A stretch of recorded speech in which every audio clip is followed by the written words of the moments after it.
Okay, let's move on to Moira Scott Payne, Provost and Vice President for Academic Affairs at Cornish College. Previously, she was the Program Director of Art and Media at the Duncan of Georgetown College of Art and Design at University of Dundee, Scotland. And I think she had an absolutely fascinating title, and I'm really wondering what she's going to talk to us about. So, welcome. Thank you very much.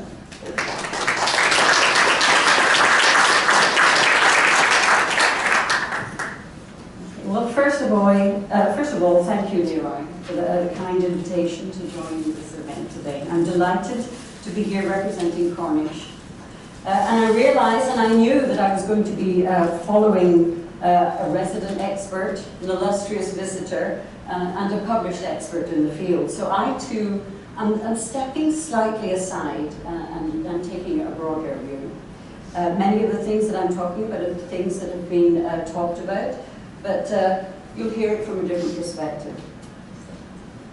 Artists and scientists are daring to work together, an equal fascination with each other's iterative practices, have brought collaborations and projects that have stepped out boldly into the unknown. Science has brought the artists new material possibilities, new processes, new subjects. Post-studio production means that we're out there in the community, in the laboratory, as comfortable with Petri dishes as we are with paint. We're in the mechanical plants, poring over engineering drawings, and we're in the landscape gathering samples.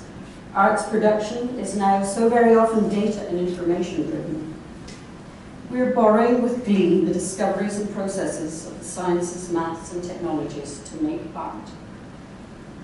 In Britain, the Wellcome Trust set up the SciArt program that funded art-science collaborative processes over a 10-year period, and the evaluation of that work makes interesting reading. We've seen many great examples of cross-disciplinary practice today, and I'd like to show you another fun example of an artist happily working across the languages of many disciplines. The Boston-based artist, Natalie Maybach. Her work is a combination of weaving, sculpture, science, and sound. And she makes basket sculptures, translating weather patterns. I'm going to show you her TED Talk, filmed in Scotland.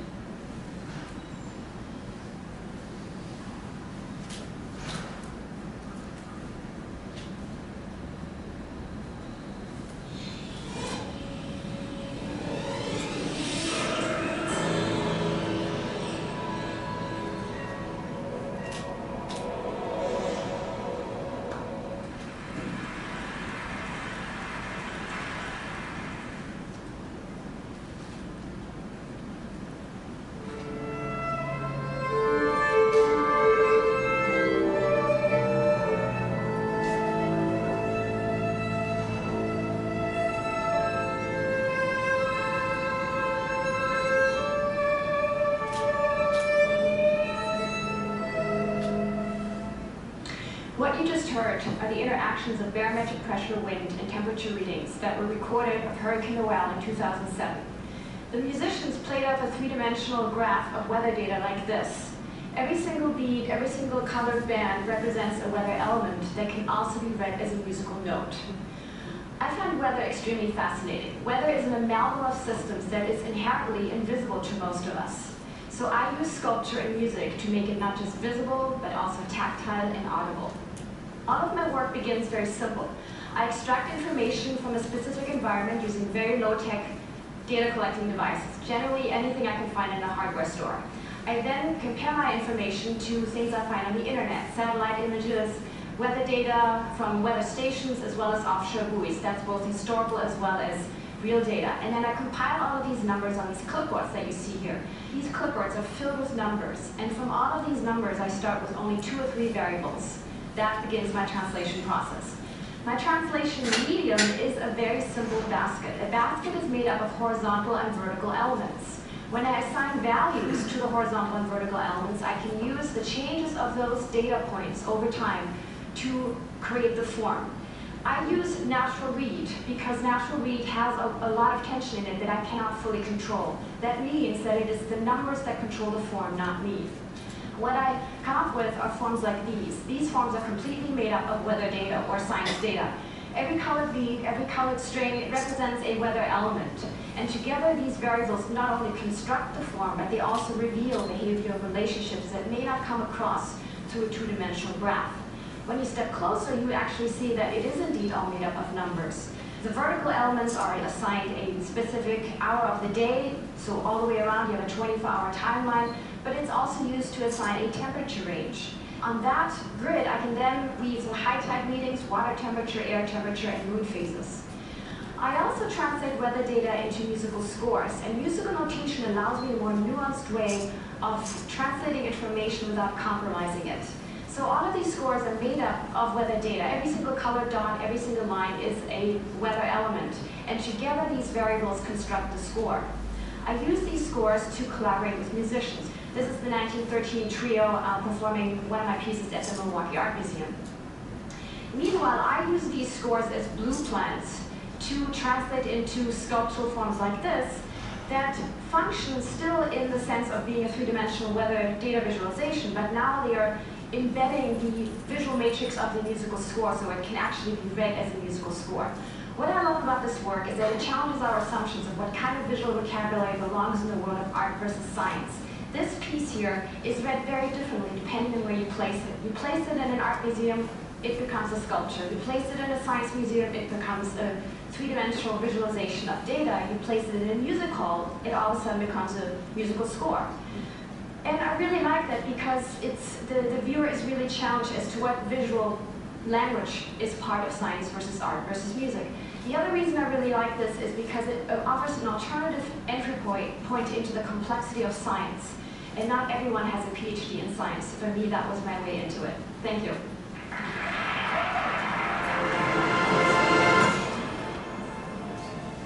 Okay, she describes it very well. Okay, the scientist works within strict ethical codes. The controlled experiment ensures a prudent and careful process. And the stated goals of the American Association for the Advancement of Science are scientific responsibility, outreach for the betterment of all humanity. And what of the artist? Well, historically, it's a little more troubling. Artists test the boundaries, refuse to be contained by the prevailing norms, and the artist's manifesto can be extreme, anti-human, shocking, and revolutionary in nature. This is the Manifesto of Futurism, Marinetti's 1909 declaration. It's shocking, it's anti-human, and I imagine that probably never before have words like this been sort of shown in this space. We will glorify war, the world's only hygiene, militarism, patriotism, the destructive gesture of freedom bringers, beautiful ideas worth dying for, and scorn for women, my favorite part. We will destroy the museums, libraries, academies of every kind. We'll fight moralism, feminism, every opportunistic or utilitarian cowardice. So this is everything that the scientist might dread, and possibly the artist of today. Sensationalist, anti-human, emotional, public, aggressive. So why are we now coming together? Why am I standing here? The common rationale is that the arts have the power to communicate complex scientific research to the layperson. But the art's ability to translate data, transfer knowledge to new audiences, is an essential and key component to publishing important advances in scientific knowledge. This is, of course, true. And the artist's ability to narrate, edit, and visualize is all the more powerful with our new technologies and tools. Yes, we can bring this trained analysis and communication to the field, but I think it is more. We have new dimensions to think about. Ask the string theorists about that. We have historically worked together in the past. Philosophy and the arts were happily conjoined in the classical age.